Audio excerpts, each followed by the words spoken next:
இப்போது புதிய அறிமுகம் ஆச்சி ஹோட்டல் சாம்பார் 50 கிராம் ரூபாய் 20 மட்டுமே. திருவாரூர் தொகுதியில் முதலமைச்சர் ஸ்டாலின் அல்லது உதயநிதி களமிறங்க திட்டமிட்டிருப்பதாக தகவல் வெளியாகியிருக்கிறது. திமுகவின் காவிரி படுகை திட்டம் முன் தயாரிப்பில் திருவாரூர் தொகுதி.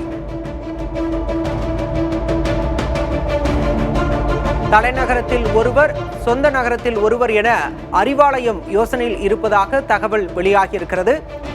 கருணாநிதி வழியில் குடும்பத்தில் ஒருவர் நிற்க முடிவு செய்யப்பட்டிருப்பதாகவும் தகவல் வெளியாகியிருக்கிறது.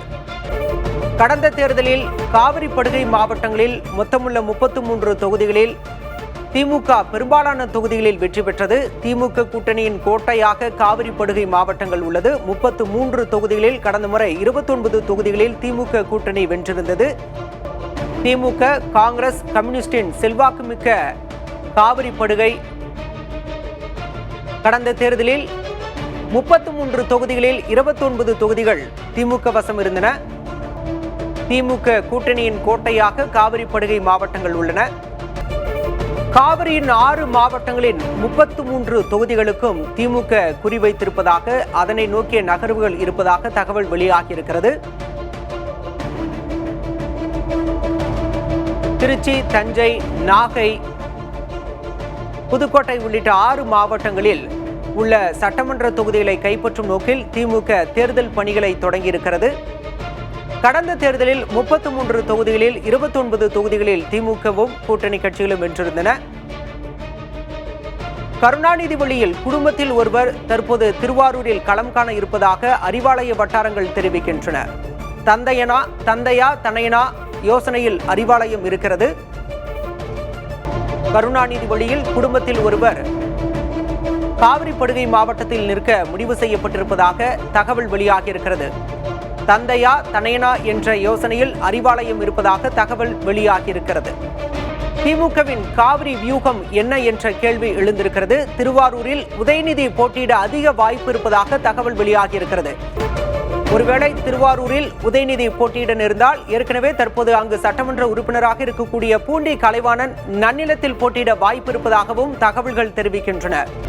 மன்னார்குடியில் அமைச்சர் டிஆர்பி ராஜா, நன்னிலத்தில் பூண்டி கலைவாணன் போட்டியிட வாய்ப்பிருப்பதாக தகவல் வெளியாகியிருக்கிறது. இது பற்றி பேசுவதற்காக மூத்த பத்திரிகையாளர் பிரியன் நம்மோடு இணைந்திருக்கிறார். பிரியன், ஏற்கனவே காவிரி படுகை மாவட்டங்களில் திமுக ஆதிக்கம் செலுத்தி வரக்கூடிய சூழல்ல மு.க. ஸ்டாலினோ அல்லது உதயநிதியோ அங்கு போட்டியிடக்கூடிய சூழல் உருவாகுமா? அப்படி உருவாகும் பட்சத்தில் திமுகவுக்கு இது எந்த அளவு கை கொடுக்கும்? மு.க. ஸ்டாலின் அவர்கள் திருவாரூரில் போட்டியிடறதுக்கான வாய்ப்புகள் ரொம்ப ரொம்ப குறைவு. ஏன்னா அவர் குளத்தூர் தொகுதியை அந்த அளவுக்கு அவர் பண்ணியிருக்காரு. குளத்தூர் தொகுதியை விட்டு அவர் போறதுக்கான வாய்ப்புகள் ரொம்ப குறைவு. அதனால மு.க. ஸ்டாலின் போற திருவாரூர் தொகுதிக்கு மாறுவதற்கான வாய்ப்பு இல்லை. அதே சமயம் உதயநிதி அவர்கள் கண்டிப்பாக திருவாரூர் தொகுதிக்கு போறதுக்கான வாய்ப்பு இருக்கு. அவருடைய தாத்தா அங்கே 2011, 2016 தேர்தலில் போட்டி போட்டார். அவர் வெற்றி பெற்றா கூட திமுக ஆட்சிக்கு வர முடியலன்றது ஒரு முக்கியமான விஷயம். ஸோ உதயநிதி இந்த வாட்டியாக போட்டி போடுவாருன்னா நகர பகுதிகளில் ஒருவேளை இந்த வாட்டி போட்டி கடுமையாக இருக்கிற சூழலில் ஒருவேளை அவர் தன் தொகுதியை மாற்றத்துக்கான வாய்ப்புகள் இருக்கு. திருவாரூர் போறதுக்கான வாய்ப்புகளும் இருக்கு. அதே சமயம் திருவாரூரில் பார்த்தீங்கன்னா ஏற்கனவே பூண்டி கலைவாணன் இருக்கார். அவரை நீங்க அவருக்கு ஏதாவது ஒரு இடத்துல பக்கத்து தொகுதி கொடுத்தாங்கன்னா நன்னிலம் தான் பக்கத்துல இருக்கு. நன்னிலத்துல காமராஜ் அதிமுக போட்டி போடுவார். ரொம்ப டஃப்பான கேண்டிடேட் அவரை எடுத்து போட்டி போடணும்னா நீங்க பூண்டி கலைவாணன் வச்சா போன வாட்டி 3000 ஓட்டுல தான் காமராஜ் வின் பண்ணார். ஸோ பூண்டி கலைவாணனுக்கு அங்க நன்னிலத்துல கொடுத்துருவாங்க. ஆனா நன்னிலத்துல ஏற்கனவே காமராஜ் ஜோதிராமன் ஒருத்தர் திமுக ஒன்றிய செயலாளர், அவருக்கு உதயநிதி ஒரு திருமணத்துக்கு வந்தபோது நீங்க தான் மறுபடியும் கேண்டிடேட்னு ஏதோ ப்ராமிஸ் பண்றதா ஒரு செய்தி இருக்கு. அது எவ்வளவு தூரம் உண்மைன்னு தெரியாது. இப்போ பூண்டி கலைவாணன் உதயநிதி போட்டி போட்டா பூண்டி கலைவாணன் தொகுதியை பார்த்துக்கோங்க, வெற்றி பெற வைக்க வேண்டியது உங்களோட பொறுப்புன்னு தொகுதி ஒப்படைச்சு உதயநிதி மாநிலம் முழுக்க சுற்றுப்பயணம் போறதுக்கான வாய்ப்பும் இருக்கு. ஸோ உதயநிதி அங்கே போனாலும் வெற்றி ரொம்ப சுலபம். திருவாரூர் தொகுதியில் திமுக வெற்றி பெறுவது ரொம்ப சுலபம். உதயநிதி வெற்றி பெறுவது ரொம்ப சுலபம். ஆனால் கலைஞருடைய சொந்த ஊரான திருக்குவளை நாகப்பட்டினம் மாவட்டத்தில் இருக்கு. இந்த திருவாரூர் தொகுதியில் இல்லை, அது கீழ்வேளூர் தொகுதியில், நாகப்பட்டினம் மாவட்டம் கீழ்வேளூர் தொகுதியில் அது இருக்கு ஆக்சுவலா.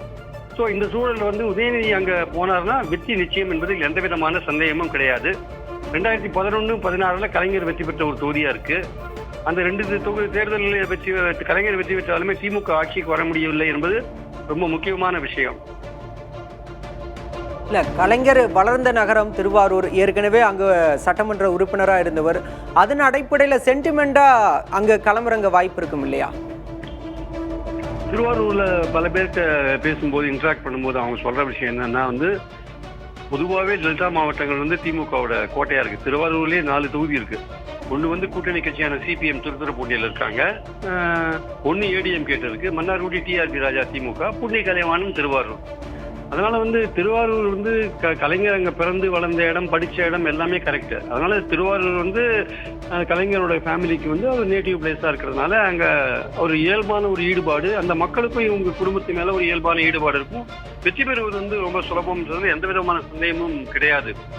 அதனால வந்து உதயநிதி அங்கே போட்டி போட முடிவெடுத்தாருன்னா அதில் எந்த ஆச்சரியமும் இல்லை என்பது எனக்கு கருத்து.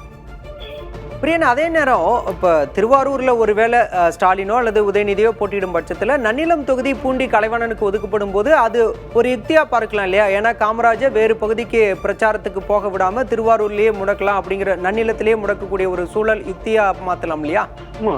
காமராஜுக்கு எதிராக பூண்டி கலைவாணன் நிறுத்தினாங்கன்னா அது ஒரு ஸ்ட்ராங் கேண்டிடேட்டாக இருக்கும். அதில் ஸ்ட்ராங் கேண்டிடேட்டாக அவர் இருப்பார் பூண்டி கலைவாணன், அதில் எந்த விதமான சந்தேகமும் இல்லை. ஆனால் போன வாட்டி காமராஜத்தை தோற்ற ஜோதிராமன் திமுகவோட ஒன்றிய செயலாளர் நினைக்கிறேன், அவருடைய இல்ல திருமணத்துக்கு வந்த போது உதயநிதி வந்து நீங்க தான் மீண்டும் கேண்டிடேட்டிங்க அப்படின்ற மாதிரியான ஒரு ப்ராமிஸ் பண்ணதா ஒரு செய்தி இருக்கு. அது எவ்வளவு தூரம் சரின்னு தெரியாது. அதனால ஜோதிராமனுக்கு கொடுப்பாங்களா இல்ல பூண்டி கலைவாணனுக்கு தொகுதி, உதயநிதி திருவாரூர் தொகுதி எடுத்திருந்தாருன்னா பூண்டி கலைவாணனுக்கு நன்னிலத்தை கொடுப்பாங்களா அப்படின்றது. நன்னிலத்துல பூண்டி கலைவாணன் போட்டி போட்டாருன்னா காமராஜ் ரொம்ப கஷ்டம். அதே சமயம் காமராஜே தொகுதி மாறுற மாதிரியான ஒரு எண்ணத்துல இருக்காருன்னு சொல்றாங்க. அவர் கிட்டத்தட்ட அந்த பக்கம் ஒரத்தநாடு சைடு அந்த சைடு போலான்னு இருக்காரு அப்படின்னு. அவரு கிட்டத்தட்ட தஞ்சாவூர் இன்னும் தஞ்சாவூர் தொகுதி ஏதாவது பார்க்கலாமான்னு ஒரு ஐடியாவில் அவர் இருக்கிறதா சொல்றாங்க. அது எவ்வளவு தூரம் உண்மைன்னு தெரியல. ஒரு தொகுதிக்கு நிறைய பண்ணியிருந்தா கூட போன வாட்டி ஒரு 3000 ஓட்டுல தான் அவர் தோத்தாரு, ஜெயிச்சாரு அவரு. ஸோ அந்த சூழல் இந்த வாட்டி தொகுதி மாறலாமான்னு காமராஜே ஒரு எண்ணத்துல இருக்கிறதா சொல்றாங்க. அது எப்படி நடக்கும்னு இனிமேதான் பொறுத்து இருந்தான் பார்க்கணும். திருவாரூர் தொகுதியை பொறுத்த மட்டும் திமுக சுலபமான வெற்றி பெறுவதற்கான வாய்ப்பு, உதயநிதி வெற்றி பெறுவதற்காக போய் நின்னா வெற்றி பெறுவதற்கான வாய்ப்பு, ரொம்ப எளிதாக வெற்றி பெறக்கூடிய வாய்ப்பு இருக்குன்னு தான் எனக்கு கருத்து. பிரியன், அதே நேரம் தலைநகர்ல இருந்து டெல்டாவை நோக்கி இந்த நகர்வு, இதுக்கு பின்னுள்ள தேர்தல் கணக்கு, அரசியல் கணக்கு என்னவா இருக்கும்? அது திருவாரூர் பொறுத்த மட்டும் அது கலைஞருடைய குடும்பம், அந்த அவங்க நேட்டிவ் பிளேஸ் இல்லையா, அது அவங்களோட நேட்டிவ் பிளேஸா இருக்கிறதுனால அங்க வந்து ஒரு கால் இருக்கிறது அவங்க விரும்புவாங்க ஆக்சுவலா. அதான் கலைஞரும் கடைசி கட்டத்துல அந்த முடிவு எடுத்து அங்க போய் போட்டி போட்டதை நம்ம பார்த்தோம். நம்ம என்னன்னா வந்து திருவாரூர் மக்களுக்கு என்ன பிரச்சனைன்னா வந்து ஆளுங்கட்சியா வந்துட்டு ஒன்றும் பிரச்சனை இல்லை. கலைஞர் காலத்துல அவர் மூலமாக அங்க மத்திய பல்கலைக்கழகம், மெடிக்கல் காலேஜ் போன்ற விஷயங்கள்லாம் வந்தது. இன்னும் திருவாரூர் வந்து தொழில் வளர்ச்சியிலெல்லாம் இன்னும் பின்னாடி தான் இருக்கு. பெரிய அளவுக்குலாம் தொழில் இல்லை, அது விவசாயத்தை தான் முழுசா நம்பி இருக்கிற ஒரு ஏரியாவா இருக்கு. படித்த இளைஞர்கள்லாம் வெளியூருக்கு போறாங்க. இப்பதான் சிப்காட் சமீபத்தில் ஆரம்பிச்சாங்க. அந்த சிப்காட்டும் முழுமையா இயங்குற மாதிரி தெரியல ஆக்சுவலா. ஸோ அதனால அங்க தொழில் வளர்ச்சின்றது ஒரு கேள்விக்குறியான ஒரு விஷயமா இருக்கு. அப்போ உதயநிதி போன்ற ஒருவர் அங்க வந்து திமுகவும் ஆட்சிக்கு வந்தால் நிச்சயமாக திருவாரூர்ல வந்து ஒரு தொழில் வளர்ச்சி ஏற்படுறதுக்கான வாய்ப்புகள் இருக்கும்னு மக்கள் நினைப்பாங்க. ஸோ அந்த அளவுக்கு அது உதயநிதிக்கு அந்த வாய்ப்பு, வெற்றி வாய்ப்பை கொடுப்பாங்கன்னு நான் நினைக்கிறேன். நன்றி திரு பிரியன், இணைப்பில் வந்து உங்களுடைய கருத்துக்களை பகிர்ந்து கொண்டமைக்கு.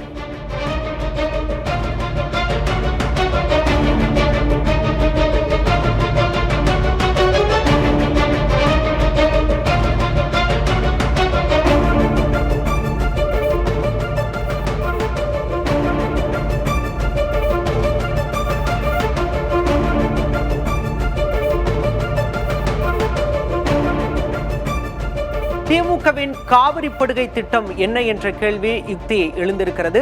முன் தயாரிப்பில் திமுக ஈடுபட்டிருக்கிறதா என்ற கேள்வியும் எழுந்திருக்கிறது. திருவாரூரில் முதலமைச்சர் மு.க.ஸ்டாலின் அல்லது துணை முதல்வர் உதயநிதி ஸ்டாலின் களமிறங்க வாய்ப்பு உள்ளதாக அறிவாலய வட்டாரங்கள் தெரிவிக்கின்றன.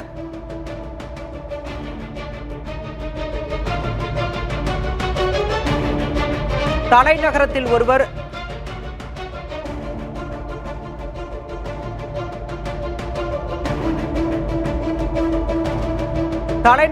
ஒருவர் சொந்த நகரத்தில் ஒருவர் என திமுக காய் நகரத்து வருவதாக தகவல்கள் கூறுகின்றன.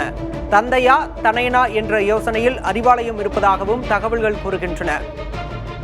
ஏற்கனவே மன்னார்குடியில் டிஆர்பி ராஜா, நன்னிலத்தில் பூண்டி கலைவாணனை களமிறக்க திமுக வியூகம் வகுத்திருப்பதாக தகவல்கள் வெளியாகியிருக்கின்றன.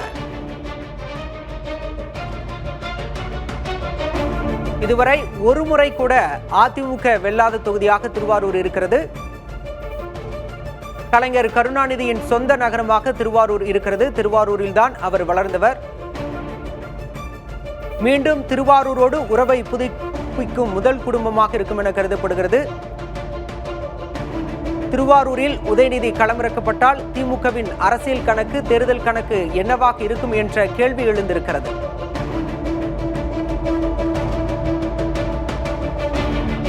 இப்போது புதிய அறிமுகம் ஆச்சி ஹோட்டல் சாம்பார் 50 கிராம் ரூபாய் 20 மட்டுமே.